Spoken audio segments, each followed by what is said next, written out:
নাম না করে শিলিগুড়ি পুর নিগমের প্রশাসক গৌতম দেবকে কটাক্ষ করলেন দার্জিলিং জেলার বিজেপি সাংসদ রাজু বিস্ট। রবিবার বাগডোগরা প্রাথমিক স্বাস্থ্য কেন্দ্রে মাস্ক, পিপিই কিট ও অক্সিজেন কন্টেনার প্রদান করে রাজু বিস্ট বলেন, এখানে সাংসদ ও বিধায়কের জায়গা নেই। যারা ভোটে হেরে যায় তাদের পুর নিগমে বসানো হয়েছে, তবে পুর নিগমের কাজ করা উচিত। অশোকদা টাকা না পেয়েও গ্রামে ও শহরে দেখা যেত।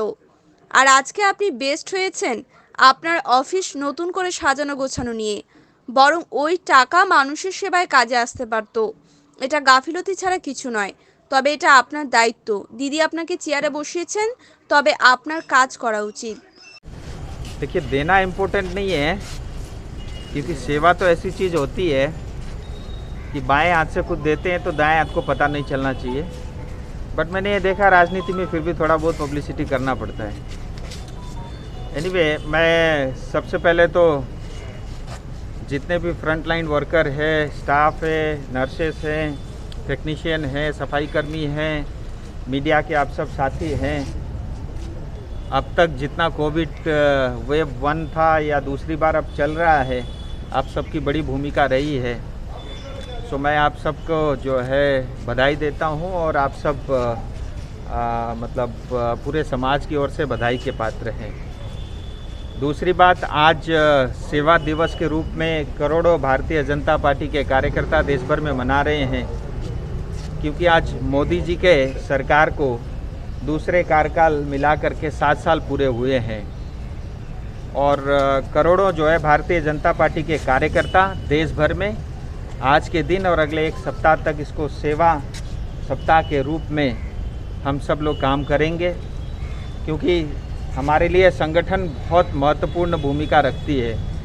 भारतीय जनता पार्टी के लिए संगठन सिर्फ वोट जीतने के लिए मशीन नहीं है, ये प्योरली एक सेवा का काम है, एक धर्म का काम है।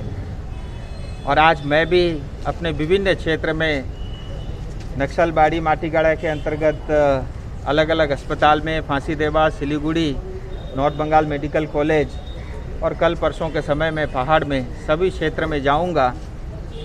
और मैं अपनी तरफ से विधायक की ओर से, भारतीय जनता पार्टी की ओर से हम कोशिश करेंगे कि हमसे जो भी बन पाएगा वो सेवा के काम समाज के लिए, अपने लोगों के लिए, अपनी जनता के लिए करेंगे। और मुझे लगता है सेवा करने के लिए कोविड संकट के समय में आज सबसे उत्तम और सही जगह अगर कहीं है तो वो अस्पताल है, जहाँ पर जो है आसपास के बहुत सारे लोग जो है बड़ी उम्मीद लेकर के अस्पताल में आते हैं। उसी क्रम में अभी हम बागडोगरा अस्पताल में हैं। यहाँ पे हमने एक ऑक्सीजन कंसंट्रेटर दिया है, कुछ पीपीई किट, मास्क दिए हैं। और मैं आपको बता दूं, इससे पहले 25 ऑक्सीजन कंसंट्रेटर अपने क्षेत्र में अलग अलग अस्पताल में दे चुके हैं। इस बार मैं अपने साथ जो है 50 ऑक्सीजन कंसंट्रेटर और मंगाया हूँ, जिसमें 10 लीटर वाले भी हैं, 5 लीटर भी वाले हैं। 10 लीटर वाले गंभीर मरीजों को भी काम आता है। तो मुझे लगता है ये सारे हमारे क्षेत्र में बहुत उपयोगी रहेगा। एक बात ज़रूर है कि आज देश भर में जो है कोविड की संख्या घट रही है। जब पीक में 4 लाख से ज़्यादा हो गए थे, लेकिन अब ग्रेजुअली कम हो रहा है। और अगर आज के आंकड़े बताऊं तो 1,65,000 पे आ गई है।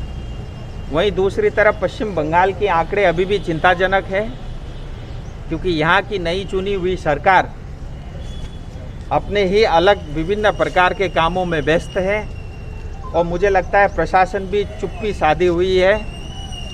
उनके लिए ऐसा लगता है कोविड और ये हेल्थ प्रायोरिटी का सेक्टर नहीं है, और उन्होंने एक हिसाब से पूरी जनता को भगवान के भरोसे छोड़ रखा है। और आज आप सब को ध्यान में है ही, गांव-गांव में जो है लोग पॉजिटिव हो रहे हैं। पूरे चाय बागान में लोग जो है पॉजिटिव पा रहे हैं। सो मैं एक बार फिर प्रशासन, सरकार से यही दरख्वास्त करूंगा कि टेस्टिंग की संख्या को हम बढ़ाएं, क्योंकि ये सिर्फ आपका काम नहीं है, हमारा नहीं, हम सब का काम है। और चुने हुए सांसद, विधायक होने के नाते ये हमारी भी जिम्मेदारी है। हमारे को भी जनता को जवाब देना पड़ता है, जनता भी हमसे अपेक्षा रखती है। तो मैं एक बार फिर निवेदन करता हूँ, टेस्टिंग को बढ़ाएं, इसकी बहुत ज़रूरत है इस समय। जितना टेस्टिंग बढ़ेगा उतना जो है हम कोरोना को कंट्रोल कर पाएंगे। दूसरी बात, ये जो स्वास्थ्य साथी कार्ड आपने कहा था चुनाव के समय हम कोविड के लिए भी लागू करेंगे, सिर्फ घोषणाएं हुई है, लेकिन अभी तक अस्पताल में जो है स्वास्थ्य साथी कार्ड से लोगों का इलाज नहीं हो रहा है। मैं चाहूँगा इमीडिएटली इसको लागू करें, नहीं तो इस कार्ड को फेंक दें और आयुष्मान भारत को लागू करें। तीसरी बात, जैसा मैंने कहा, सरकार जो है, सिर्फ मैं देखता हूँ रोज़ मुख्यमंत्री जी का एक प्रेस कॉन्फ्रेंस आता है, लेकिन उसके अलावा धरातल में कोई काम नहीं दिखता। प्रशासन और सरकार को आगे आकर के इमीडिएटली लोगों को रिलीफ मिले, उसके लिए काम करना चाहिए। और बार बार जो है वैक्सीनेशन की बात आती है। मैं आपको बताऊं, मैं हर दिन हर सप्ताह जो है भारत सरकार स्वास्थ्य विभाग से आंकड़े निकालता हूं। आज के दिन तक, आज नहीं सॉरी 24 तारीख तक का मैं आंकड़ा बता रहा हूं कि 1.5 करोड़ जो है वैक्सीनेशन पश्चिम बंगाल को मिल चुकी है। लेकिन मुझे ये नहीं पता कि वो वैक्सीनेशन का सिस्टमेटिक तरीके से वैक्सीनेशन क्यों नहीं हो पा रहा है। और ख़ास करके मैंने देखा कि नॉर्थ बंगाल में, कलकत्ता में जिसकी भी सरकार रहे, वो नॉर्थ बंगाल को हमेशा जो है ठगने का काम, लूटने का काम करती है। और आज भी जो है हमको वैक्सीनेशन पर्याप्त मात्रा में नॉर्थ बंगाल को नहीं भेजा जा रहा है। 5 लाख से ज़्यादा पीपीई किट मिली है। आप बताइए नॉर्थ बंगाल को कितना मिला? मतलब ऐसे 300 करोड़ रुपए जो है आज भारत सरकार ने जो है राज्य सरकार को दिया है कोविड के लिए। वो 300 करोड़ में से नॉर्थ बंगाल को कितना करोड़ आपने दिया? इसी तरह 1245 वेंटिलेटर भारत सरकार ने पश्चिम बंगाल सरकार को दिए हैं। अब ममता दीदी को और स्वास्थ्य विभाग को बताना चाहिए कि उसमें से नॉर्थ बंगाल के अस्पताल को आपने कितना दिया। और यहाँ पे जो है चुने हुए विधायक और सांसद की वैल्यू नहीं है। जो लोग चुनाव में हार जाते हैं वो जा कर के कॉरपोरेशन और बड़े बड़े जो है कुर्सी में बैठ जाते हैं। और कॉरपोरेशन को काम करना चाहिए। अशोक दा, कम से कम आप पैसे नहीं देते, कुछ नहीं देते, गांव-गांव निकल करके, शहर में निकल करके कम से कम दिखते थे। और आज आप व्यस्त हो अपने ऑफिस को रिनोवेट करने में, गेट को सही करने में। करोड़ों रुपए वो जो है जनता के काम आ सकते थे। तो मुझे लगता है ये लापरवाही है, इसको ठीक करना चाहिए।